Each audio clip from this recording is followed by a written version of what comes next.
recognize them, because without their vision and their effort, we also may not be here today recognizing these giants. So thank you so much. I'm going to take this mic out because everybody in the back can't hear. So the first thing I'm going to say, oh, what a joyful day. This is so amazing. My city council, mayor. Don't get me started. Okay. I've been fine since 6:30 this morning. My knee is hurting. I have arthritis. I understand I only have 3 minutes. Okay, that's fine. Okay, so anyway, you know, it's like, quickly. Yesterday, we were meeting with Tejas and Mayo, and the next thing I know, Marion and I are sitting next to each other, and we are ending each other's sentences. And then we're looking at each other, start laughing. Like, oh, okay, got it. You know. But if anybody out here doesn't know the real story, it all started when Mrs. Red passed away on June 14th, I believe, 2024. And Marion and I still remain residents here at Rise, 63 years for me and about 70 for her. And so you know who's younger, right? No, I was class 72, she's class 73, I'll give her that. But so I went to the memorial and she didn't have a chance to. And I also saw Dougie Carey sneak in here. So on July 4th, Dougie Carey had asked me to join his event on the library lawn to read Amanda Gorman's poem, The Hill We Climb, which is very appropriate for this occasion also, I feel. And so Marion came there and I told her, she said, oh, how was the memorial? And I said, oh, it was great, it was great. And we started talking. I grew up with them in the church, the Reds. Paul and Paula, of course, they were older than me too. No, they were youngins, and he has more family here that I grew up around. And so Marion and I looked at each other and said, you know what, they did so many instrumental things in the community with the housing discrimination, Black Colony, yeah, but what about the county? And then we said, we need to do something. That's how it all started. And that was July 4th. And this is why Marion is a little bit kind of choked up, because I'm choked up too, because when Brian Shea, the man, raise your hand, Brian, can we give him a hand? The interim, the city manager, who took Greg Ursher, raise your hand, Greg, who was then the city manager, the city allowed us to come to make our presentation about this effort. And those two, and George Latimer and Mr. Steve Otis, started us off. And then we gathered the coalition of people that are here, which is Mayo and Tejas and Paul Jr. and Miss Blackwell, the Sterlings. Everybody just came together, and we were small. But you know what? You know, small is mighty. That's what I say about AXO. Who knows about AXO out here? So, you know, we were small but mighty. And so we're very thankful. We want to acknowledge some other folks out here that, and I'm going to I think she's finished crying. I am. Okay. I am. Okay, so our New York State Senator, Andrea Stewart-Cousins, welcome.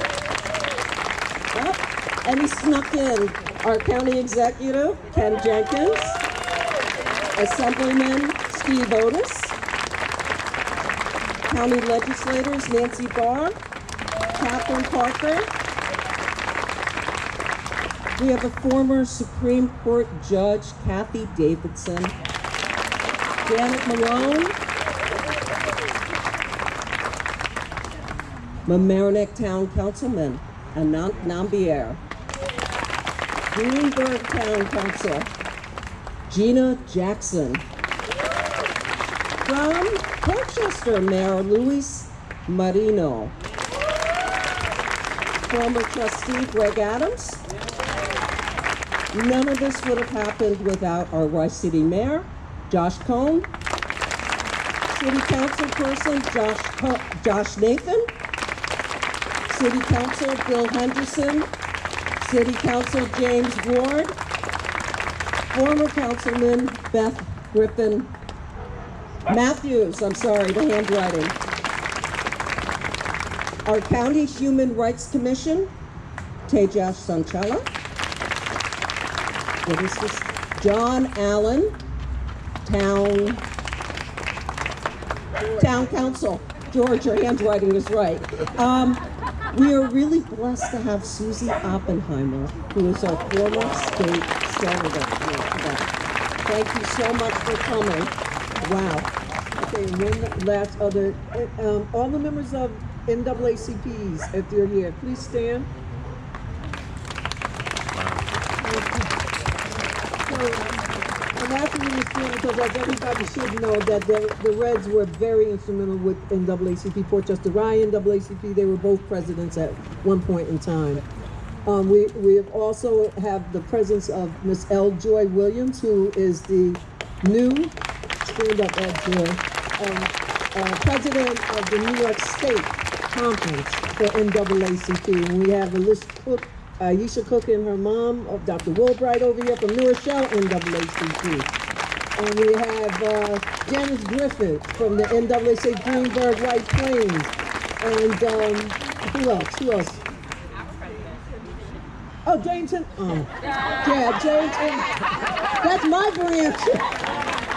Yeah, James Henderson, the president of the Portchester Ride, NAACP representing. And we also want to acknowledge the Griffin family and Miss Paulie and Jason, Gregory, Fred Griffin. And did I miss any Griffins? Okay, they were cousins to Miss Orial Red. And Judith Faville. Oh, I'm sorry, and I missed Judith Faville, former Greenberg clerk, town clerk. Just give her a hand. And also Ethel Louise Banks. Did Howard come, Ethel? Okay, Ethel's another cousin of Miss Orial Red. Niece, I'm sorry, see. Okay, so I think we covered everybody. Oh. Three more people here. Okay. Okay, so we have connections back to the original story of the Sterlings and the Kunzlers, and their children are here. Wow. So we have Ann Fausto Sterling, Peter Sterling, Karen Kunzler Goldman, who is the daughter of William Kunzler, the great civil rights attorney. This was his first civil rights case. It's amazing history here.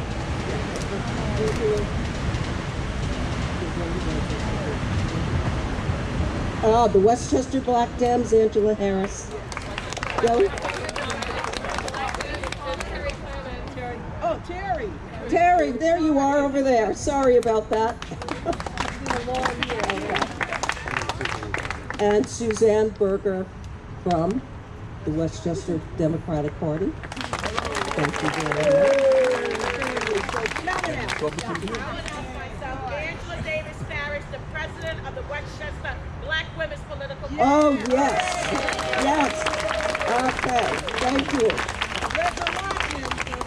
Exactly. Okay. Okay, so Thank you so much for everybody to come. George Latimer, we didn't mention his name? Okay, he was the one that wrote the list and the start. So yes, Congressman George Latimer, can we give him a hand? Thank you so much. So now, can everybody, oh, Simra, got a hold from Simra Brandon. Yeah, we love you all. We're all family now, you know that, right? Okay, can we all stand for the Pledge of Allegiance? Okay. I'm sorry.